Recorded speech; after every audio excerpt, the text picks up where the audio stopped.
Ya, silakan duduk. Baik ya, kita mulai Pak Jaksa. Bisa kita mulai? Penasihat hukum bisa kita mulai? Baik, sidang perkara tindak pidana korupsi atas nama terdakwa Rifa Siahaan, Maya Kusmaya dan Edward Korne dengan perkara terusan yang akan dibuka dan terbuka untuk umum. Dihadapkan terdakwanya Pak Jaksa. Para terdakwa dipersilakan masuk. Aduh, kita ini mulainya jam. Silakan.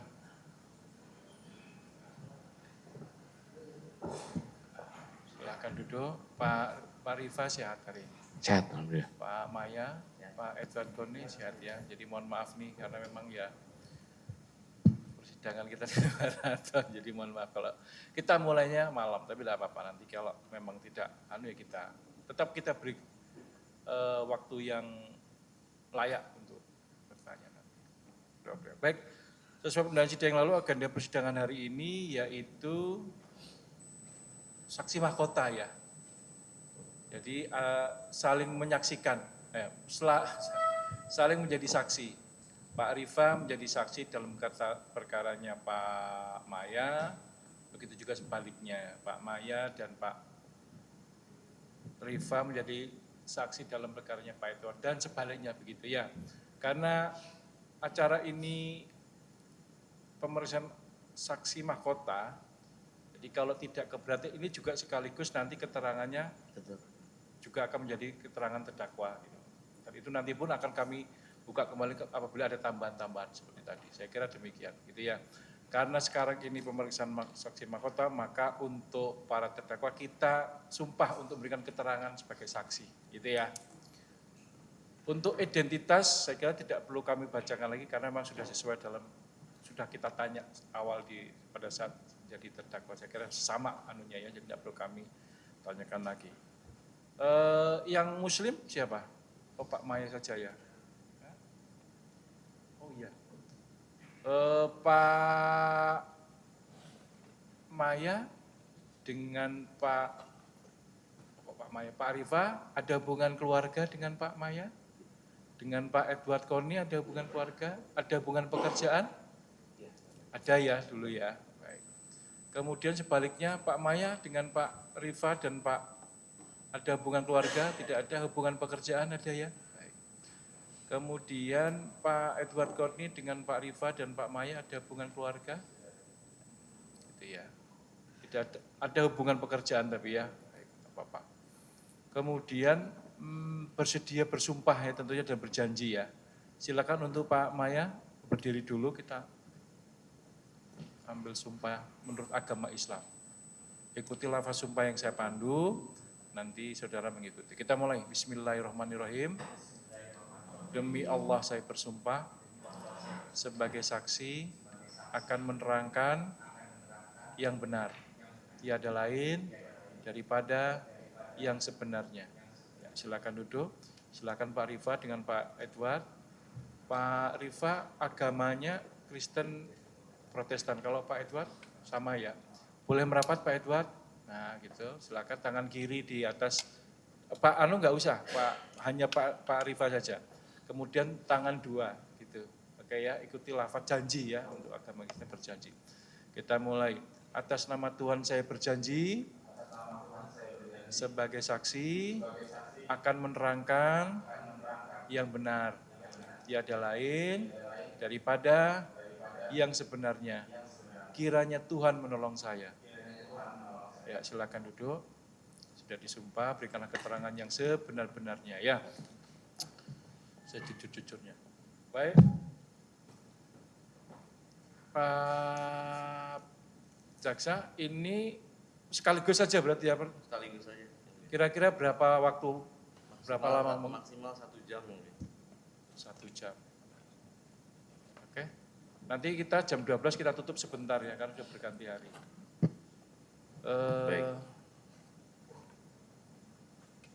Baik, silakan dimulai Pak Jaksa. Baik, yang mulia, terima kasih. Pertama, Pak Rifa Siahaan ya Pak. Pak Rifa bekerja sebelumnya di Pertamina Patraniaga. Betul Pak. Di tahun 2021 jabat sebagai apa? 2021 sampai 2023. 2021 tanggal 27 Oktober dimulai pekerjaan saya untuk mengikuti penugasan sebagai Direktur Pemasaran Pusat dan Niaga. Apa tugas tanggung jawab saudara menjadi Direktur Pemasaran Pusat dan Niaga? Secara garis besar, Direktur Pemasaran Pusat dan Niaga adalah mengelola aspek-aspek komersial untuk pelanggan key account dan non-key account. Lalu yang kedua, menjamin ketersediaan produk untuk penjualan di lingkungan Pertamina Patra Niaga, Subholding Commercial and Trading, dan juga memonitor serta melakukan kegiatan usaha yang melibatkan anak usaha sebagai trading arm. Kemudian selain itu, saudara juga pernah menjabat di tahun 2022 sampai sejak 2023 sampai terakhir menjadi Direktur Utama Patra Niaga, betul? Betul Pak, sejak tanggal 16 Juni 2023 hingga ketika saya masuk sebagai tersangka. Baik, apa tugas fungsi tanggung jawab saudara menjadi Direktur Utama? Mengelola kegiatan korporasi di Pertamina Patra Niaga dan juga mengkoordinir kegiatan rapat direksi serta juga mewakili perusahaan di luar dan juga di dalam perusahaan serta memastikan perusahaan berjalan sesuai dengan kaedah-kaedah usaha yang sehat dan baik. Baik, terkait bidang usaha di PT Patra Niaga, bisa saksi jelaskan untuk penjualan jenis minyak apa saja yang diproduksi oleh PT PPN atau yang dijual atau diimpor oleh PT PPN, bisa jelaskan? Baik, terima kasih Pak. Jadi untuk penjualan Pertamina Patra Niaga sendiri menjual produk BBM dan non BBM. Untuk yang BBM itu ada dibagi dua lagi untuk kegiatan pemasaran korporat dan juga pemasaran korporat dan pemasaran retail. Untuk pemasaran korporat sendiri adalah pemasaran atau proses penjualan komersialisasi bisnis yang mana konsumennya adalah konsumen-konsumen industri. Sedangkan untuk yang di sektor retail itu adalah penjualan kepada konsumen-konsumen di sektor kendaraan bermotor yang dilayani melalui SPBU. Itu untuk BBM. Sementara untuk non BBM-nya itu ada LPG dan petrochemical, di mana untuk LPG dan petrochemical itu dikelola langsung oleh Pertamina Patra Niaga. Sementara untuk kegiatan di luar daripada petrochemical dan juga LPG itu ada lubricants. Lubricants itu dikelola oleh anak usaha Pertamina Patra Niaga, yaitu PT Pertamina Lubricants. Lalu untuk petrochemical sendiri itu juga ada produk-produk seperti aspal, itu dikelola langsung oleh Pertamina Patra Niaga. Dan mohon maaf Pak, ada satu lagi untuk yang kegiatan fuel atau BBM, itu juga ada BBM untuk penerbangan, yaitu Aftur dan Afgas yang kita kelola dari Pertamina Patra Niaga.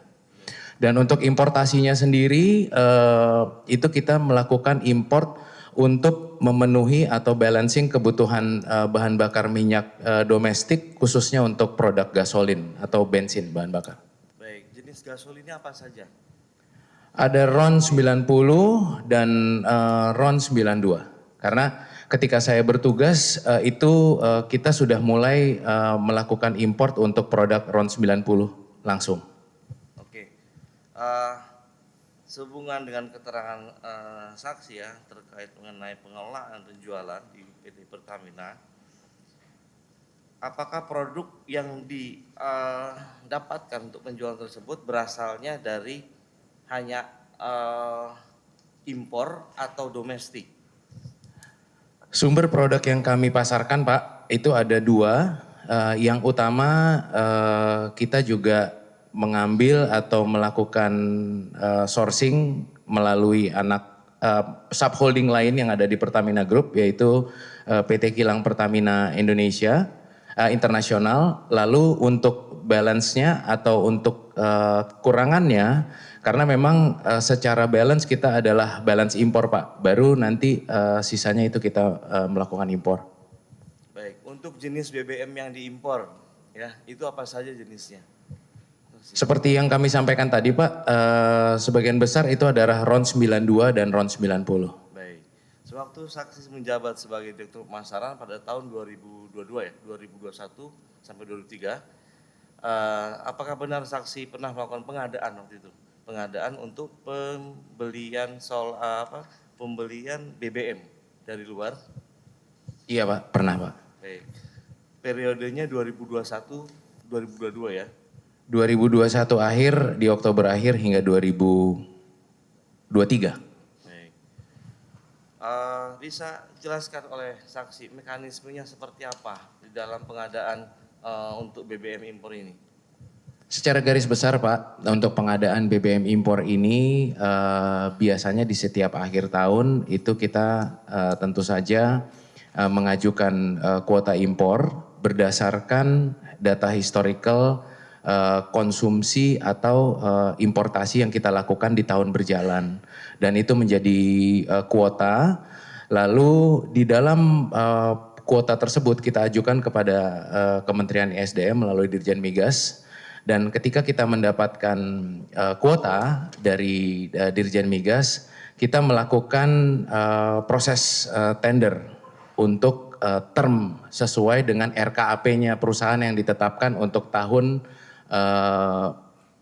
Jadi kalau misalnya kita di 2025 akhir, itu kita melakukan proses tender biasanya untuk 6 bulanan untuk tahun berikutnya. Lalu setelah kita mendapatkan supply atau kita sudah mendapatkan kesepakatan dengan supplier-supplier untuk proses term tersebut, lalu kita juga melakukan di setiap bulannya itu kita melakukan rapat optimasi hilir untuk melakukan perhitungan dan koordinasi terkait dengan demand dan juga source atau produk yang memang kita terima atau kita supply baik dari dalam negeri ataupun dari kegiatan impor yang tadi kami sampaikan. Lalu jika memang ada kekurangan, jika ada kondisi-kondisi tertentu yang memang secara bulanan kita monitor memerlukan suplai tambahan, maka di situ akan dilakukan kesepakatan dan perhitungan untuk melakukan balancing untuk pemenuhan kebutuhan tersebut. Baik, berarti memang ada satu impor tersebut untuk sudah lewat jam, kita tutup dulu ya. Sedang dinyatakan ditutup, ditunda, dan akan kita buka kembali pada hari Selasa tanggal 10 Februari 2025. Demikian sidang ditutup. Baik. Sidang Independen Korupsi atas nama terdakwa Rifasiaan, Mayor Kusmayan dan Edward Koni dan perkara besar yang akan dibuka dan terbuka. Ya. Silakan dilanjutkan Pak Jaksa. siap.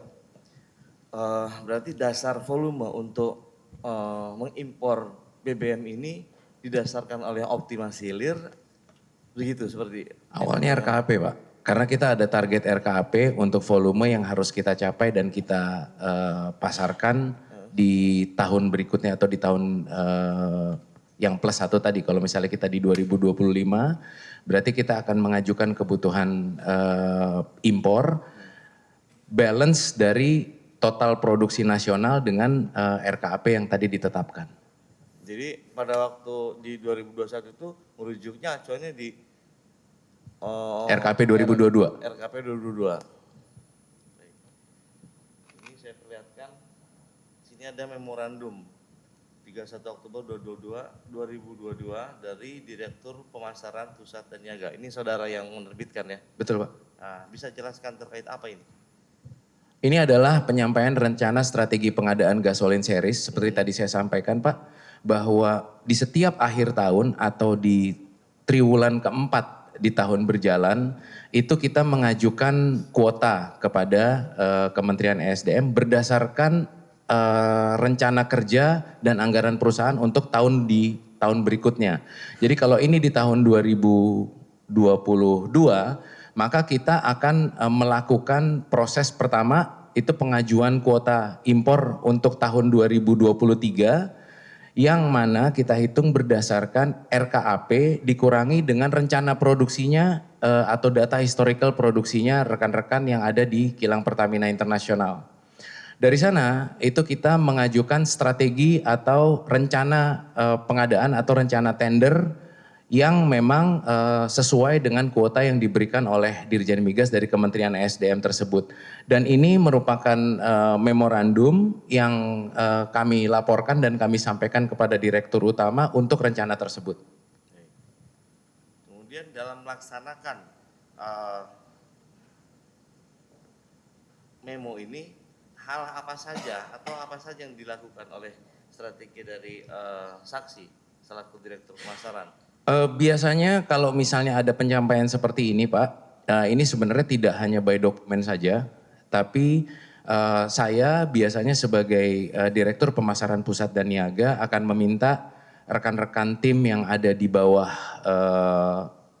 saya yang melaporkan kepada saya. Kebetulan kalau yang terkait dengan pengadaan impor ini ada di VP Trading and Other Business ketika itu sebelum dirubah organisasinya. Lalu saya akan meminta penjelasan terkait dengan rencana tersebut. Nah dari rencana tersebut ketika semuanya sudah cukup clear, baru saya akan menandatangani memorandum yang terkait dengan laporan dan juga rencana usulan strategi pengadaan tersebut Pak. Baik. Pada waktu itu VP-nya siapa yang menjadi VP? Kebetulan ketika di tahun 2022 itu VP-nya adalah Pak Maya Kusmaya. Pak Maya Kusmaya. Nah, di dalam pelaksanaannya untuk memo ini ya, untuk impor BBM ini, apakah tender yang dilakukan oleh saudara dibentuk waktu itu pada waktu dibentuk tim pelelangan, melibatkan apa saja? Pak, saya secara detail saya tidak hafal fungsi di bawah TOB itu apa saja yang ikut ke dalam tim, tapi memang itu sudah ada SK timnya Pak. Jadi pada saat diajukan kita mendapatkan persetujuan dan disposisi dari Direktur Utama, maka saya juga akan secara berjenjang mendisposisikan kepada VP Trading dan Other Business tersebut. Artinya saksi mendisposisikan kepada VP. Setelah itu kan tadi memonya ke Direktur Utama Pak, izin. Jadi setelah kita mendapatkan disposisi dari Direktur Utama bahwa beliau menyetujui untuk rencana dan strategi tersebut, maka saya selanjutnya mendelegasikan dan mendisposisikan kepada VP Trading dan Other Business. Ke VP Trading.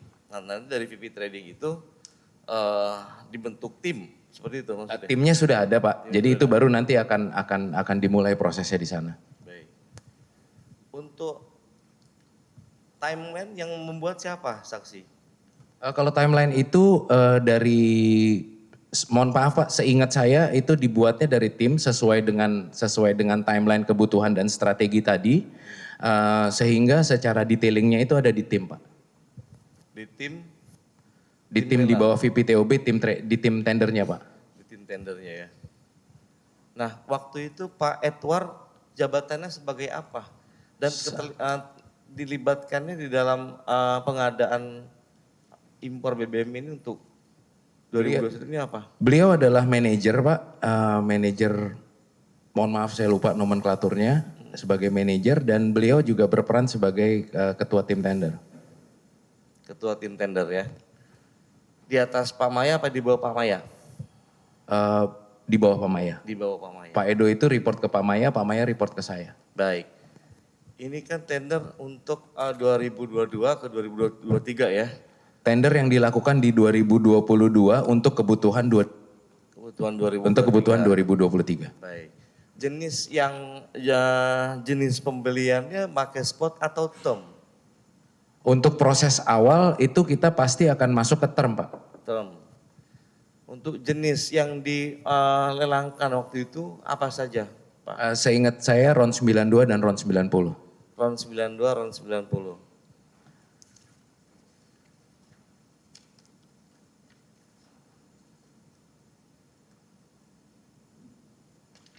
Kemudian untuk surat SK tim lelang sendiri saksi mengetahui waktu itu? Saya izin Pak, saya tidak mengetahui. Maksudnya saya belum pernah lihat secara fisiknya Pak. Tidak tahu. Nah, acuan atau pedoman di dalam pengadaan ini setahu saksi apa saja sih? Yang pasti itu ada pedomannya dan ada TKO-nya Pak. TKO pengadaan, saya lupa TKO pengadaan produk kilang atau BBM. Tapi memang TKO itu ada yang menjadi acuan daripada tim tender di dalam melakukan proses lelang. Baik, nah untuk RON 92 dan 90 itu sendiri ya Pak, setahu saksi, dasar untuk menetapkan harga di RON 92 ini atau 90 itu seperti apa? Bisa jelaskan? Kita membelinya dasarnya apa? Saya mohon maaf Pak, maksudnya dasar di dalam menetapkan harga atau kalau harga kan memang terbentuk dari tender yang kita lakukan.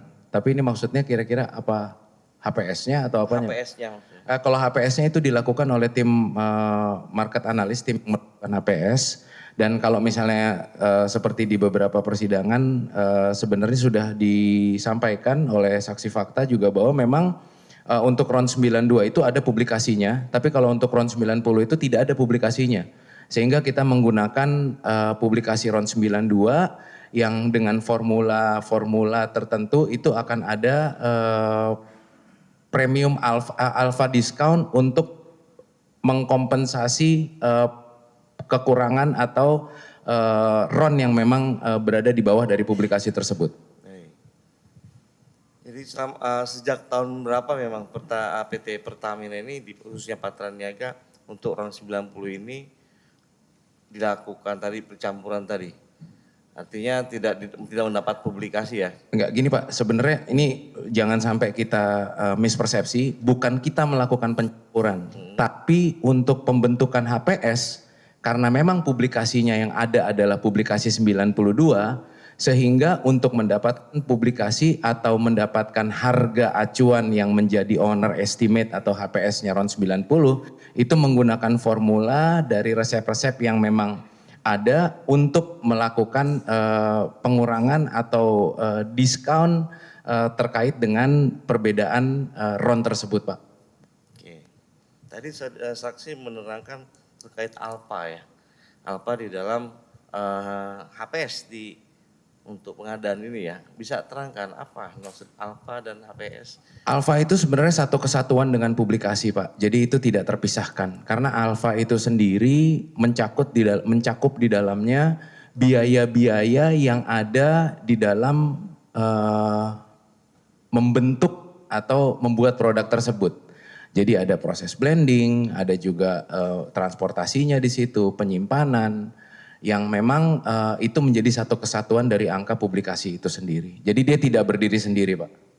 Oke, baik. Untuk selanjutnya, selama proses tender, ini kan tadi sesuai dengan timeline ini kan sampai dari tanggal berapa tadi? Sampai bulan apa?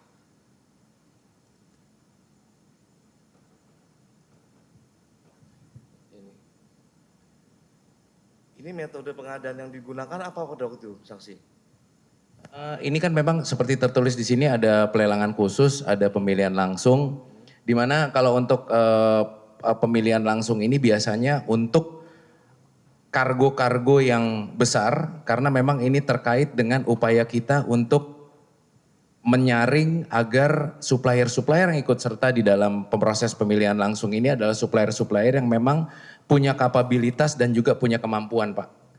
Kenapa seperti itu? Karena memang sangat krusial apalagi kalau misalnya kita bicara kargo-kargo dengan ukuran parcel size yang cukup besar untuk menentukan stok dan juga ketersediaan produk di domestik atau di Indonesia. Jadi kalau untuk metodenya ini yang memang kita ajukan yaitu ada pelelangan khusus dan pemilihan langsung Pak. Oh sekaligus dua maksudnya pelelangan khusus dan pemilihan langsung. Untuk RON 90 dan 92 digunakannya ini? Setahu saya seperti itu Pak, seingat saya seperti itu. Pelelangan khusus? Seingat saya seperti itu. Khususnya kalau untuk yang parcel size-nya itu ya Pak. Apa bedanya pelelangan khusus dan pemilihan langsung dan alasan saksi apa pada waktu menggunakan pelelangan khusus? Kalau untuk pelelangan khusus itu kita meng-email atau mengirimkan undangan ke semua demut yang ada. Tapi kalau untuk pemilihan langsung kita mengirimkan email kepada demut-demut yang memang secara historical atau secara data itu memang pernah melakukan dan mensuplai ke Pertamina di volume-volume yang memang kita butuhkan. Tujuannya Pak, itu yang seperti saya sampaikan tadi bahwa ketika kita melakukan supply untuk pelelangan khusus, biasanya parcel size-nya itu untuk yang lebih kecil. Kenapa kita bisa menyebarkan ke semua?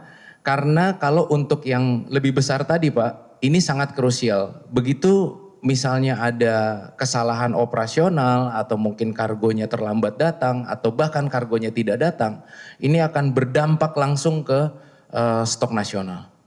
Oke. Berdasarkan transaksi ini pelelangan yang digunakan adalah pelelangan khusus ya untuk yang tahun 90 dan 92.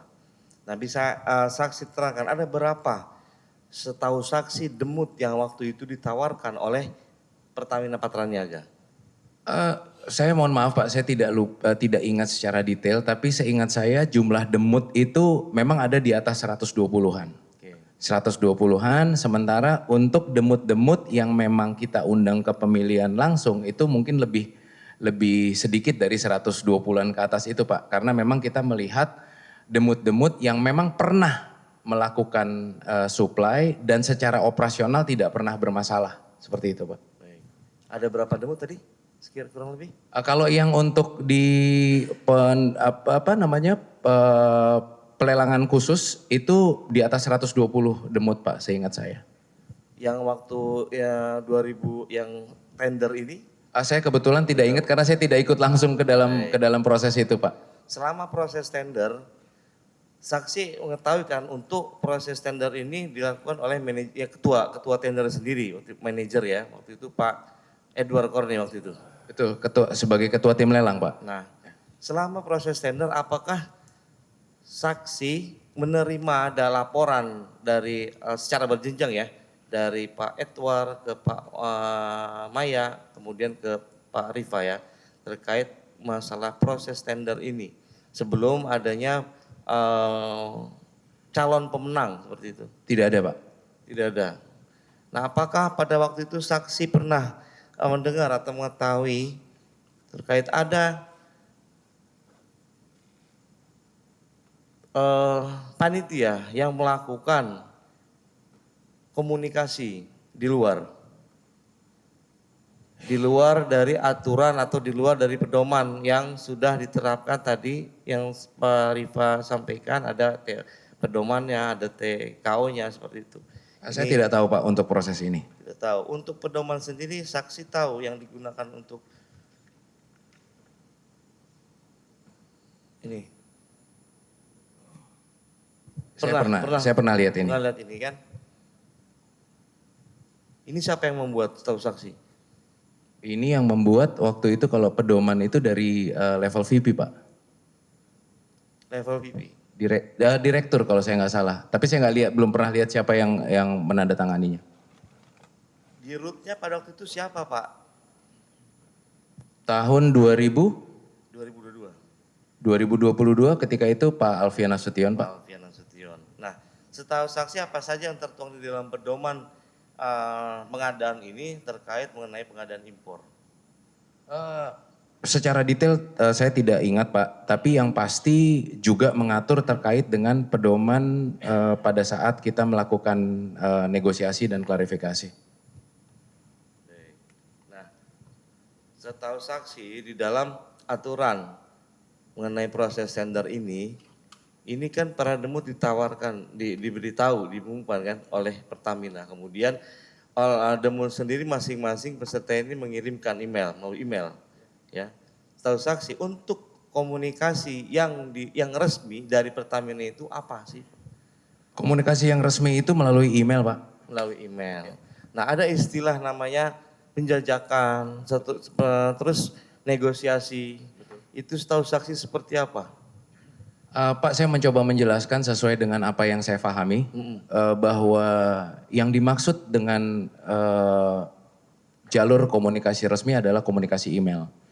Namun tadi Bapak sudah menyampaikan bahwa ada yang disebut penjajakan. Penjajakan sendiri ini harus kita pisahkan dari apa yang namanya klarifikasi pada saat closing tender, Pak. Nah, ini yang saya mohon izin ya, Pak, karena saya beberapa kali mendengar pada saat sidang yang menghadirkan saksi fakta agak sedikit mixed up antara yang namanya klarifikasi dengan penjajakan. Klarifikasi ini begini. Bukan klarifikasi, negosiasi. Iya, paham Pak. Jadi yang dimaksud dengan klarifikasi pertama dulu ya Pak, kalau boleh kami jelaskan bahwa pada saat closing tender itu memang istilahnya closing Pak. Closing itu kan menutup. Tapi yang dimaksud dengan closing tender itu adalah titik atau tanggal di mana kita membuka penawaran daripada supplier-supplier yang melakukan penawaran di tender tersebut. Jadi misalnya di hari ini, di tanggal, saya udah lupa tanggalnya, tanggal 10 Pak misalnya. Di tanggal 10, closing tendernya itu di tanggal 10 jam 1 siang. Berarti di jam 1 siang itu kita membuka penawaran-penawaran dari para supplier yang melakukan penawaran untuk tender tersebut. Nah, itu masih berkumpul Pak semua tim tender. Semua tim tender masih berkumpul di dalam satu ruangan. Ketika kita melis di saat itu juga pada saat closing tender itu HPS-nya diberikan.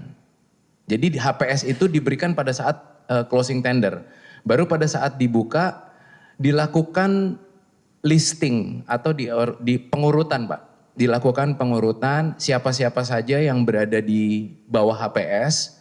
Lalu di proses tersebut terkadang Pak, terkadang itu ada misalnya ada typo atau ada hal-hal yang memang kurang clear di dalam email yang disampaikan oleh para penawar.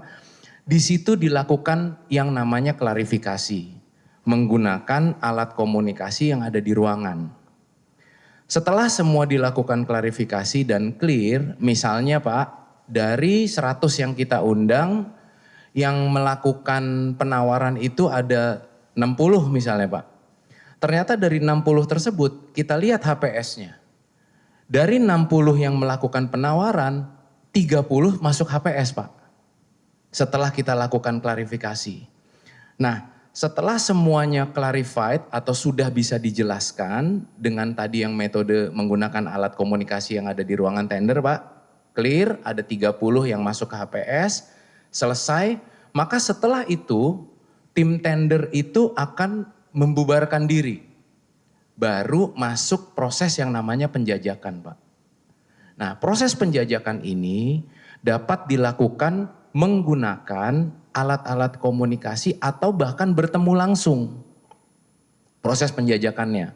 Yang mana ketika proses penjajakan itu dilakukan secara berkala tim tender itu juga melakukan koordinasi dan kumpul untuk saling mengupdate.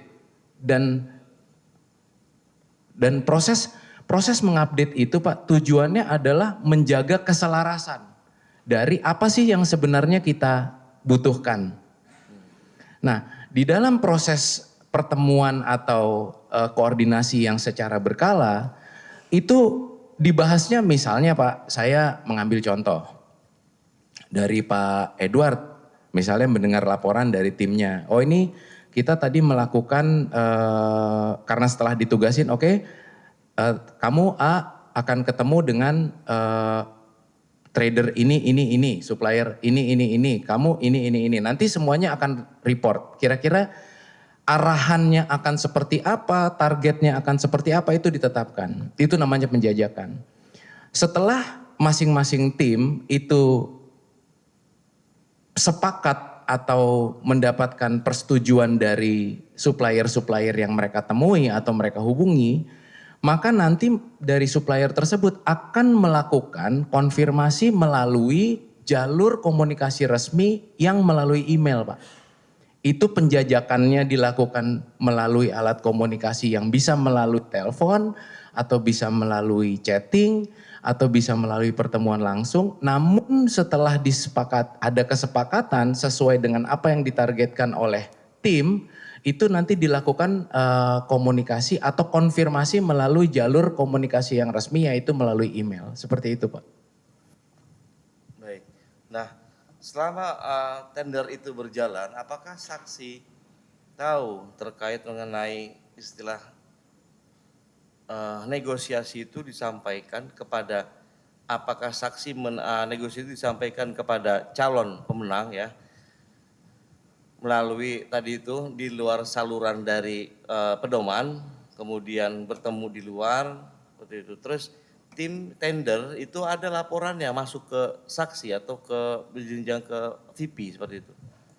Tidak Pak, tidak, karena pada saat tim bergerak dan juga melakukan proses tender, itu teman-teman tim di tim tender itu akan melakukan sesuai dengan TKO yang ada. Dan memang di dalam prosesnya itu tidak dilaporkan sampai ke direktur. Begitu juga mungkin tidak dilaporkan sampai ke VP, sampai memang proses negosiasi itu sudah berjalan dan juga sudah menghasilkan suatu hasil yang memang memberikan efisiensi yang signifikan, Pak. Nah, untuk kriteria yang misalkan tadi 30 diambil nih. Untuk 30 yang diambil itu kriterianya apa saja setahu saksi? Tadi Pak, jadi ketika proses tender itu di closing, yang meskipun istilahnya closing tapi ternyata kita membuka penawaran daripada para peserta tender, 30 yang di list itu tadi seperti kami sampaikan Pak, jadi misalnya kita mengundang 100. Pada saat dibuka atau pada saat hari dan jam closing tender, dari 100 itu yang menawarkan ternyata hanya 60. Karena di saat closing tender itu juga kan HPS masuk Pak ke tim tender. Jadi pada saat closing HPS masuk, kita buka sama-sama HPS-nya. Dan pada saat tender itu di close, dilihat bahwa dari 60 yang menawarkan, itu misalnya hanya 30 yang berada di bawah HPS. Ya itu aja yang dilakukan proses penjajakan ke 30 itu Pak. Apakah batasan untuk komunikasi ya di luar dari di luar jalur resmi tersebut ada batasan-batasannya setahu saksi terkait HPS harganya, terus yang berkaitan langsung dengan pemberian diskon seperti itu. Oh, saya nggak paham mengenai pemberian diskon Pak, tapi yang pasti kalau terkait dengan HPS Pak, kita tahu bahwa mekanismenya untuk menjaga keabsahan dan kerahasiaan HPS itu diberikannya pada saat tender itu ditutup, pada saat penawarannya dibuka. Sehingga teman-teman sudah pasti akan memegang itu di dalam proses penjajakannya atau negosiasinya, apa-apa saja yang memang diatur di dalam pedoman tersebut, termasuk hal-hal yang memang tidak dapat diungkapkan atau tidak dapat diberitahukan kepada para peserta tender tersebut, Pak. Setahu saksi untuk yang sifatnya rahasia-rahasia itu seperti apa? Yang saya tahu secara pasti Pak, karena saya juga beberapa kali bersama tim mengikuti proses tender. Jadi Pertamina yang ditender. Jadi kalau misalnya tadi kita cerita bahwa kita melakukan tender untuk pembelian BBM, pada saat kita juga mencari revenue untuk mendapatkan bisnis dari perusahaan-perusahaan lain, kita ditender. Yang tidak diberitahukan di dalam internasional atau di dalam best practice-nya sudah pasti adalah HPS. HPS ya. Apakah itu termasuk HPS Alfa juga? Ada bisa HPS, bisa Alfa ya? Tidak Pak, jadi yang namanya HPS dan Alfa itu berbeda. HPS adalah harga permintaan sendiri atau OE, sementara kalau Alfa itu adalah target Alfa yang kita tetapkan di dalam tim yang juga menyesuaikan kepada target Alfa pengadaan yang ada di KPI untuk bisa kita jadikan acuan di dalam melakukan negosiasi atau penjajakan supaya bisa mendapatkan Alfa yang sebaik-baiknya untuk kepentingan perusahaan. Tapi sifatnya sama, Alfa pun sama seperti HPS, rahasia juga. Alfa tidak rahasia Pak. Rahasia. Ya. Untuk membackup dari HPS itu sendiri. Bukan Pak. Jadi gini Pak, bukan membackup dari HPS sendiri. Tapi Alfa itu adalah target yang kita mau capai untuk memberikan penghematan atau efisiensi yang paling signifikan di dalam proses pengadaan itu. Boleh saya contohkan Pak ilustrasi? Izin yang mulia. Jadi kalau misalnya ini saya moga-moga bisa mengilustrasikannya dengan baik. Pada saat saya memberitahukan kepada anak saya, "Nak, kalau kamu mau beli sepatu itu sama teman kamu, yang jual sepatu itu ada berapa, Nak?" "Ada 5, Pak. Sepatunya sama semua." "Oke. Papa pokoknya nggak punya uang. Papa cuman punya uang 100.000. Anak saya pada saat temennya nawarin, misalnya nama anak saya Eko, "Kok kamu mau beli sepatu ya? Papa kamu ngasih duit berapa? Itu HPS-nya." Anak saya bilang, "Oh enggak dong, pokoknya aku mau tahu kamu harganya berapa." "Oke deh, kok saya jual 90.000. Anak saya dapat jatah yang namanya HPS itu dari saya 100.000. Pada saat temennya, si Andi misalnya, ngomong sama anak saya, "Ini saya 90.000. Sebenarnya kan anak saya udah, wah ini bisa nih saya beli 90.000. Karena bapak saya ngasih 100.000. Tapi karena anak saya pengen memberikan yang terbaik untuk saya, dia akan tawar ke temennya. "Mas Andi, jangan 90.000 deh. Target saya 60.000. Karena ya itulah, saya kan nggak punya banyak budget nih. Kalau bisa 60.000 deh." Terus si Andinya ngomong, "Wah nggak bisa 60.000 dong kok. 65.000. Ya coba deh." Si anak saya belagak-belagak nanya, nelpon saya gitu, "Papa ini kalau misalnya 65.000 boleh apa enggak?" "Tawar, nggak mau 65.000, papa nggak punya duit." Terus dia bisik-bisik, "Tapi kan papa punya duit 100.000. Kan dia nggak ngomong sama si temennya. Sampai akhirnya kesepakatan terjadi, dia ngomong sama temennya, "Nggak ada, bapak gue nggak punya uang. Ya udah deh kalau gitu gue kasih 62,5. Dari uang atau HPS yang diberikan 100.000, si temennya nawarin 90.000, ditawar oleh anak saya 65.000, kesepakatannya jadi 67,5. Apa yang tadi mohon izin Bapak tanyakan sebagai alfa, itu adalah 60.000 yang tadi disebutkan anak saya sebagai target. Tapi HPS-nya kan 100.000. Gitu loh Pak kira-kira ilustrasinya, mohon izin Pak. Baik, saya lanjut ke BBM ya, solar. Siapa? Bisa saksi jelaskan bagaimana tata cara pemberian harga diskon untuk penjualan BBM kepada konsumen industri yang dilakukan oleh PT PPN? Izin Pak, ini untuk penjualan ya Pak ya? Baik, untuk penjualan seperti ini Pak. Saya sebagai Direktur Pemasaran Pusat dan Niaga sebenarnya tidak ikut secara langsung di dalam proses negosiasi atau pembentukan harga. Tapi di tahun 2022 Pak, saya menyusun suatu pedoman untuk pemasaran BBM industri dan marine. Di dalam pedoman itu, khususnya untuk sisi pricing, saya menetapkan ketika itu bersama dengan tim untuk membuat pedoman, untuk pricing itu mengacu kepada SK dari Direktur Utama yang sudah dibuat sebelumnya, yaitu di tahun 2021. SK nomor berapa? Seingat saksi. SK Siapa direkturnya? 005 kalau nggak salah. 05. Asal 05. 05 itu rujukannya ke SK berapa sih saksi? Saya lupa Pak, mohon maaf. Tapi yang saya tahu itu ada SK02, ada SK02, ada SK05 dan apa pedoman. bunyinya SK02, SK05? SK05 itu terkait dengan harga khusus. Oke. Di mana harga khusus itu secara jelas mengatur bahwa di dalam situasi untuk memenangkan persaingan atau situasi khusus ada ketetapan untuk menjual di harga-harga tertentu yang secara otorisasinya pun juga berjenjang Pak. Jadi dari level VP, level direksi, Baik. sampai Bisa 2 direktur. contoh situasinya misalkan seperti apa? Ada situasi Kalau persaingan, kalau overstock. untuk di SK05 kalau tidak salah ada COVID seperti itu. Saya nggak ingat kalau di SK05 ada COVID, Pak.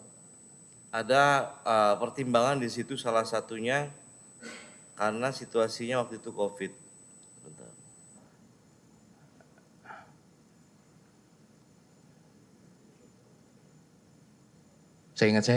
Saya tidak ingat bahwa itu ada COVID sebagai salah satu atau satu-satunya alasan ketika itu, Pak.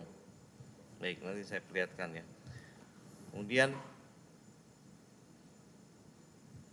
Kemudian isi setelah merujuk dari SK05, situasi apa yang membuat saudara membuat harga BBM tersebut khusus ya, jadi rendah seperti itu? Gini Pak, jadi sebenarnya kalau harga itu disusun oleh tim lainnya dari marketing strategi. Dari tim marketing strategi yang ada di bawah Direktur Perencanaan dan Pengembangan Bisnis. Lalu kalau untuk Direktorat Pemasaran Pusat dan Niaga sendiri, kami mengelola kegiatan marketing dan penjualan tapi di luar pricing waktu itu. Jadi kalau kita tahu kan pricing itu sendiri ada di dalam salah satu kaidah marketing, tapi untuk pricing itu dipisahkan ketika itu. Dan untuk pricing itu sendiri Pak, jadi memang ada harga yang kita sebut harga publikasi, yang biasanya, ini tidak semuanya ya Pak, biasanya harga publikasi itu diperuntukkan bagi konsumen-konsumen yang tidak melakukan kontraktual atau kesepakatan kontrak dalam jangka waktu tertentu, atau biasanya spot. Itu yang memang menggunakan harga publikasi, di mana dari harga publikasi itu diberikan diskon atau potongan harga. Tapi untuk harga yang terjadi di antara Pertamina Patraniaga dengan konsumen-konsumen yang sifatnya kontrak, yang jangka panjang atau jangka tertentu, itu memang biasanya kita menggunakan acuan based on negosiasi. Kita melihat daripada COGS-nya kita, lalu kita melihat data-data historical, termasuk juga kita melakukan kajian situasi persaingan yang ada di lokasi operasional dari konsumen tersebut. Dan tentu saja dari teman-teman yang ada di dalam pengelolaan penjualan tersebut Pak, itu melakukan analisa juga, perhitungan kembali kalau misalnya memang konsumen itu tidak diambil, dampak-dampak apa saja yang akan terjadi. Apakah sekedar bahwa kita tidak bisa menjual ke konsumen tersebut, tapi biasanya Pak, mohon izin karena saya juga berasal dari tenaga penjualan di Pertamina ketika itu. Biasanya kalau misalnya kita gagal menjual kepada konsumen A, selain konsumen A itu akan direbut oleh kompetitor, kompetitor itu juga jadi memiliki base volume Pak. Jadi pada saat dia bisa mensuplai ke konsumen ini, cost-nya dia akan menjadi lebih rendah sehingga dia memiliki daya saing untuk melakukan penjualan ke konsumen-konsumen yang di sekitarnya. Jadi sebenarnya antisipasi yang kita lakukan adalah melihat hal tersebut. Sehingga kembali lagi Pak, supaya memang bisa lebih clear bahwa harga itu ada harga publikasi yang mungkin kalau misalnya di dalam proses negosiasinya itu mengenai harga itu pemberian diskon. Tapi kalau misalnya harga untuk yang kontrak itu biasanya kita memperhitungkan COGS, data-data historical, volume penjualan daripada konsumen tersebut sampai kepada kompetisi di wilayah di mana mereka beroperasi. Seperti itu Pak. Nah kalau untuk harga bottom price atau di bawah bottom price sendiri pada waktu itu? Terus terang Pak, bottom price sendiri saya selaku direktur ya Pak, mohon izin, saya sebenarnya dengernya itu juga baru saja Pak, bottom price. Karena bottom price itu setelah saya melihat itu sebenarnya merupakan acuan yang menggunakan cost prediktif dan berlaku selama 2 mingguan. Jadi angka itu atau bottom price itu hanya semacam gambaran garis kalau kita mau melakukan negosiasi untuk konsumen-konsumen yang sifatnya spot, Pak. Sifatnya spot. Betul, Pak. Nah, apakah saksi selama menjadi Direktur Pemasaran dan Niaga terkait penjualan BBM ini memonitor atau mengevaluasinya? Kalau misalnya saya menyampaikan seperti ini, Pak, ini juga pernah disampaikan karena kebetulan saya juga pernah diamanatkan untuk menjadi direktur utama. Kembali lagi, Pak, sistem accounting di Pertamina itu bukan activity based accounting. Jadi kita tidak melihat cost-nya itu berdasarkan konsumen-konsumen mana yang menjadi konsumennya Pertamina. Karena memang kenapa saya bilang tadi sistem accounting-nya bukan merupakan activity base, itu memang sistem yang memang ada di Pertamina, sehingga untuk kita melakukan monitoring untung atau rugi, kita melihat berdasarkan sistem pelaporan akuntansi yang mana kalau di Pertamina dan Pertamina Patraniaga adalah berdasarkan produk. Penjualan produk. Jadi kalau misalnya kita lihat, Pak, tadi saya udah sampai di awal bahwa produk yang kita jual itu ada produk yang kita jual kepada konsumen industri atau kepada konsumen retail. Karena, Pak, yang namanya konsumen retail itu sangat berbeda dengan konsumen industri. Karena kalau konsumen retail itu sangat, bahasanya kalau saya boleh menyebutkan, strongly regulated, di mana untuk maksimum marginnya dan lain-lainnya ditetapkan oleh Kementerian SDM. Tapi untuk yang namanya industri itu tidak ada aturan yang mengikat ke sana. Jadi proses negosiasi yang berjalan itu benar-benar negosiasi B2B berdasarkan kebutuhan dan juga resiko yang siap atau yang akan diambil oleh Pertamina sebagai penjual untuk dapat melayani ke sana. Jadi sifatnya, Pak, kalau untuk yang namanya SPBU atau retail, itu strategi portofolio manajemennya sangat minim. Tapi kalau di sisi industri, Pak, portofolio manajemen itu sangat penting, mengingat kita tahu bahwa sistem accounting di Pertamina yang kita lihat adalah keuntungan per produk. Jadi kalau misalnya kita tidak mensuplai di sini, volumenya berkurang, pada saat volumenya berkurang, Pak, ini benar-benar langsung berdampak kepada yang namanya overhead cost. Jadi kalau misalnya kita nggak bisa menjual di volume yang konsumen besar ya Pak, mohon izin, misalnya yang sebulannya 40.000, berarti di lokasi itu kita kehilangan 40.000, cost overhead kita di lokasi tersebut akan menjadi tinggi. Karena pembagi volumenya itu udah kita nggak punya lagi sebagai penghasilan atau revenue.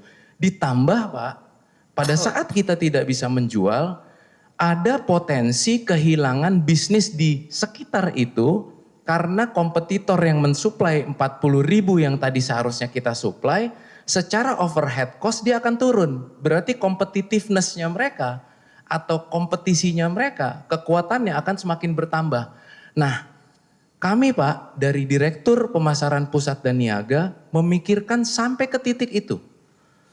Karena kalau misalnya memang kebetulan mohon izin kami tidak diberi, belum menyiapkan, kalau kami diberi kesempatan, kami memiliki strategi bahkan di setiap region, di setiap kota, di setiap wilayah, ada berapa konsumen yang membeli volumenya di atas ini, ada berapa volume yang membeli di atas ini, sampai kita harus mengatur. Sebenarnya strategi pricing yang untuk konsumen yang kecil ini, kita harus seperti apa?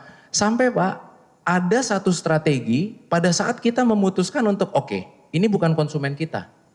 Karena cost-nya terlalu besar kalau kita mensuplai ke mereka. Tapi dengan analisa bahwa pada saat kompetitor melakukan suplai ke konsumen itu tidak akan berbahaya untuk pertahanannya Pertamina di wilayah tersebut. Seperti itu Pak.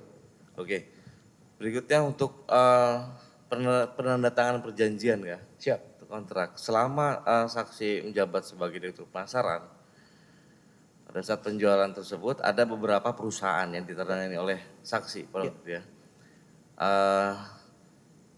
Apakah benar ada 18, kurang lebih 18 perusahaan yang ditandatangani oleh saksi ya di dalam penjualan solar non subsidi? Saya tidak tahu secara pasti Pak, Ya. tapi kalau saya lihat dari dakwaan jumlahnya ada 14 dan ada sub dari perusahaan-perusahaan yang mungkin totalnya jadi 18 seperti yang Bapak sampaikan. Mungkin ini salah satunya, betul ya, PT Brokul. Nah untuk PT Brokul ini ada di poin 27 ditujukan kontrak Brokul ini dan ditujukan pula data bottom price. Data bottom price pada periode bulan Juli 2022 di STS Balikpapan sebesar dan di STS Berau sebesar 14.930 dan kertas kerja perhitungan harga kontrak Berau bulan Juni 2022. Nah, pertanyaannya saksi, bagaimana prosedur saudara menyetujui formula harga dalam kontrak tersebut ini khususnya untuk profil? Pertama Pak, tadi Bapak menyampaikan bahwa ada perhitungan bottom price. Mungkin kalau berkenan Bapak bisa Ini menurut kami ya. menunjukkan. Tapi di kontrak ini tidak menyebutkan bottom price Pak. Ya, ini kan menurut kami dan ini dituangkan di dalam BAP. BAP saksi sendiri seperti itu. Di poin 27. Jadi mohon izin yang mulia, kalau memang tadi dari yang kami juga tangkap seperti terdakwa tangkap, bahasa dari penuntut itu ada bottom price di kontrak. Makanya tadi terdakwa mungkin kalau memang ada bottom price di kontrak mohon ditunjukkan. Jadi bukan pendapat yang ditanyakan oleh kepada terdakwa tapi memang fakta. Itu kan apa Pak Jaksa? Yang ditunjukkan ini berupa apa? Kontrakkah, apakah?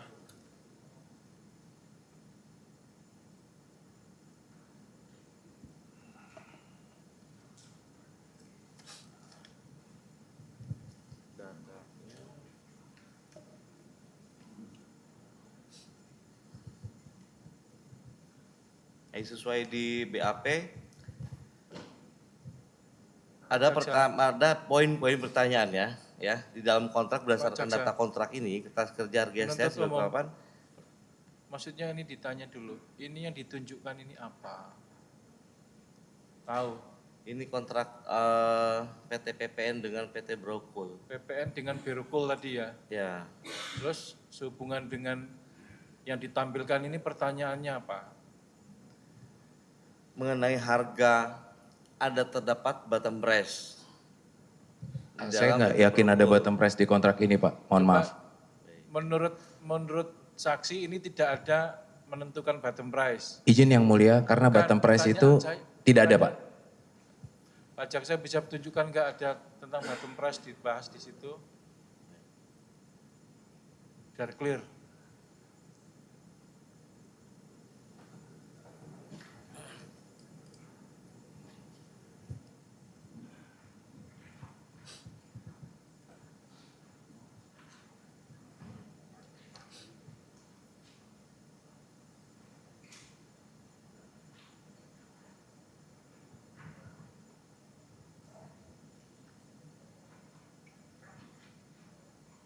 Enggak, ini udah lain lagi nih Pak Jaksa, atau masih satu dengan yang tadi?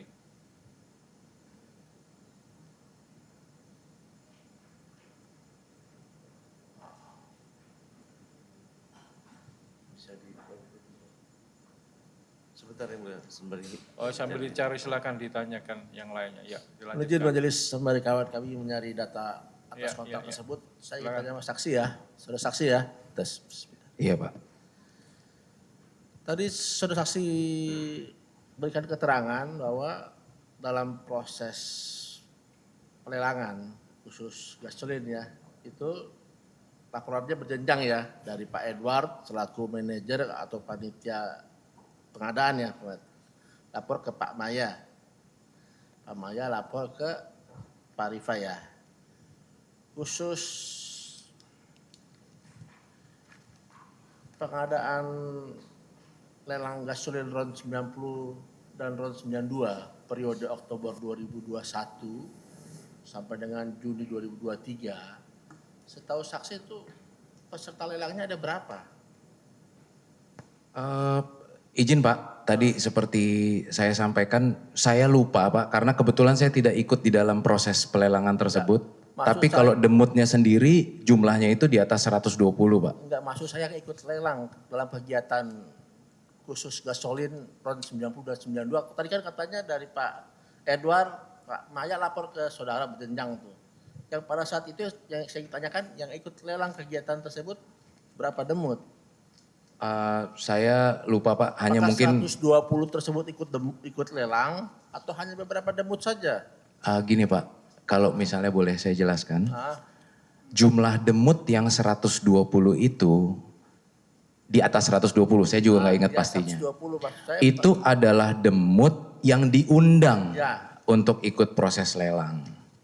Tapi pada saat closing tender belum tentu 120-120-nya itu melakukan penawaran. Nah, pada saat itu yang melakukan penawaran demut apa aja? Pertanyaan saya. Wah, saya kebetulan lupa Pak, nggak ingat-ingat. Maksud saya, Tapi yang pasti Lapor jumlahnya nggak? Pertanyaan saya, lapor nggak dari Pak Edward ke Maya, Maya lapor ke Bapak, lapor nggak? dalam bentuk dokumen lapor Pak. Lapor. Dan jumlahnya itu seingat saya ya mungkin pasti di atas 20 yang ikut tender. Setahu saksi ada juga yang peserta atau demutnya itu dari BP Singapura, ada. RON 90-92 ini saya persempit lagi. Ada nggak BP Singapura mengikuti lelang dalam gasolin RON 90-92? Pak, BP Singapura itu merupakan satu perusahaan yang menjadi demut kami sudah cukup lama Pak. Jadi yang pasti kalau misalnya memang kita melakukan proses tender, ya udah pasti BP diundang. Iya. Ikut ya. Terus Sinocen ikut pada saat itu. Ya enggak, saya persempit aja. Periode Oktober 2021 sampai 2023. Yang BP Singapura sama Sinocen ikut nggak pelelangan tersebut? Pasti ikut Pak, karena dia Ya. termasuk demut. Enggak, Iya maksud Pak. saya laporannya berjenjang lah dari Pak Edward ke Maya, Maya ke Bapak kan. Termasuk Pak Maya juga mengusulkan pemenang Singapura dan Sinocen ya. Lapor ke Bapak kayak pada saat itu? Lapor Pak. Lapor ya. Karena memang dokumen itu saya terima untuk saya laporkan kepada Direktur Utama. Dia terutama lapor ke atasan saudara ya. Betul, Pak. Setahu saksi pada saat itu, apakah ada peserta lelang yang terlambat memasukkan penawaran pada kegiatan pelelangan khusus gasolin periode Oktober 2021 sampai dengan 2023?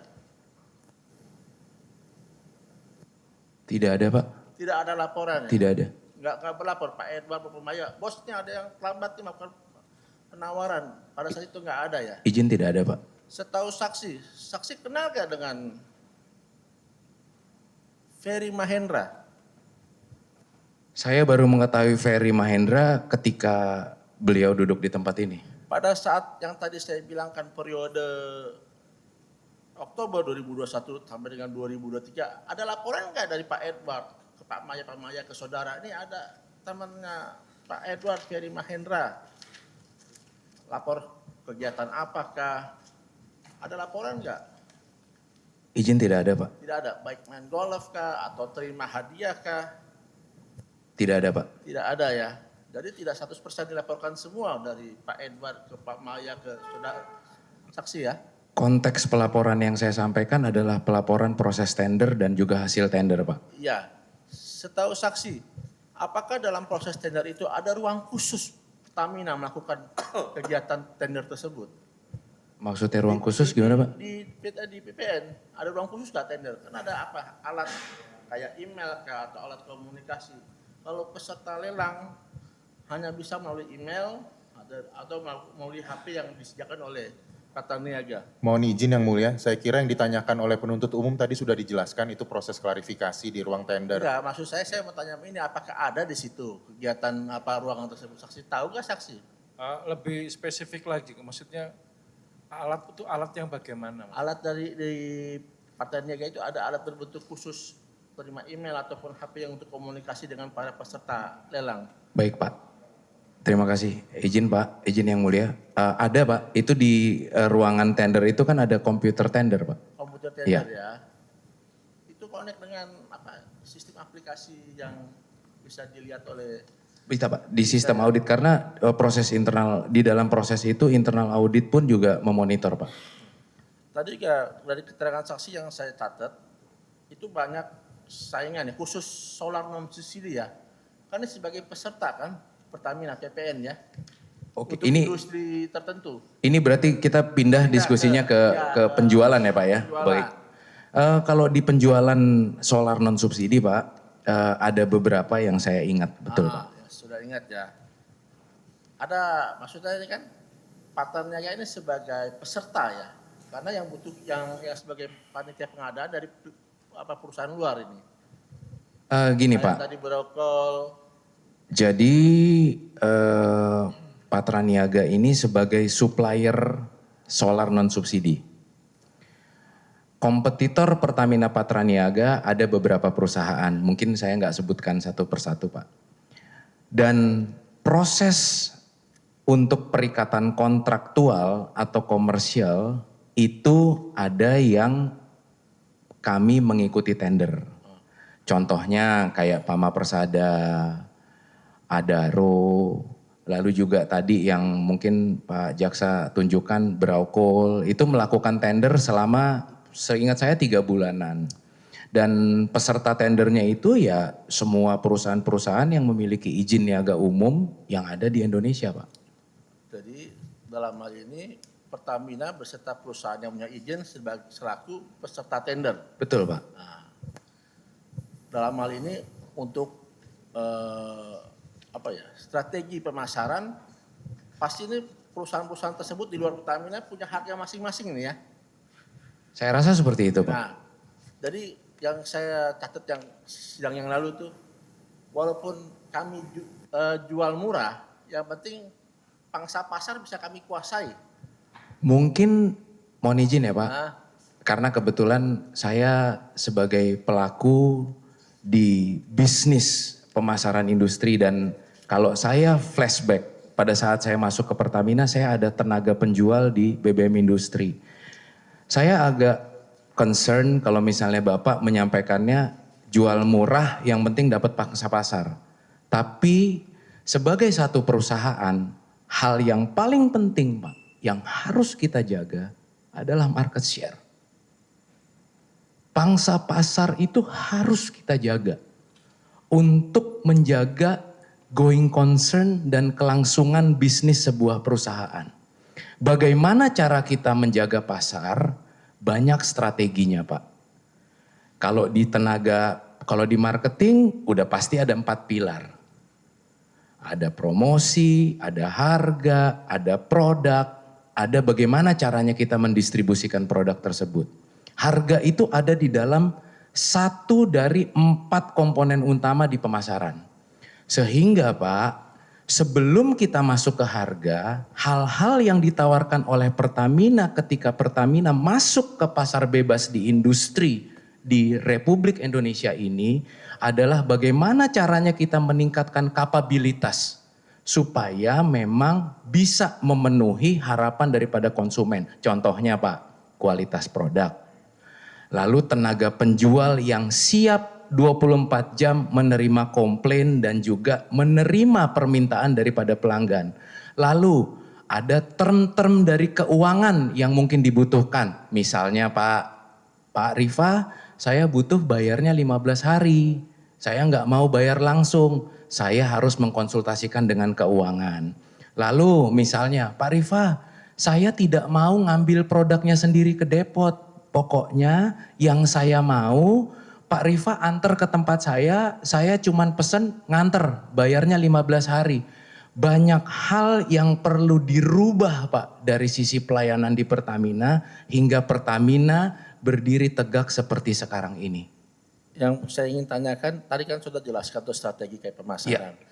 Yang ingin saya tanyakan, apakah juga dilakukan selain itu menjual dengan harga murah dan bisa menguasai pangsa pasar? Ini udah benar kan sudah dilakukan? Saya bilang menguasai pangsa pasar adalah hal yang utama, strategi pricing adalah salah satu dari 4 pilar utama di marketing yang menjadi pertimbangan untuk memenangkan pasar itu Pak. Jadi salah satu ya untuk pricingnya agak Betul Pak.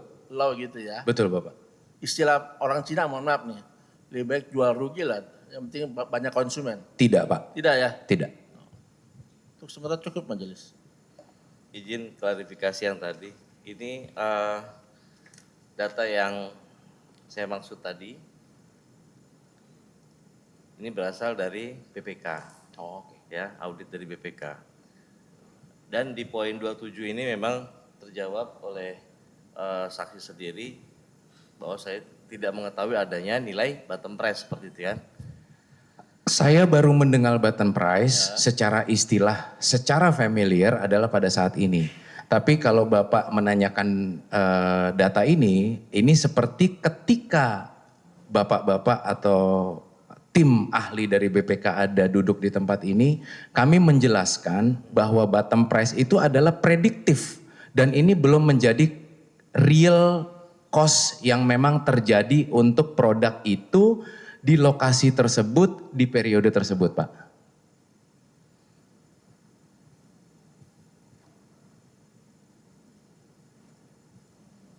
Oke.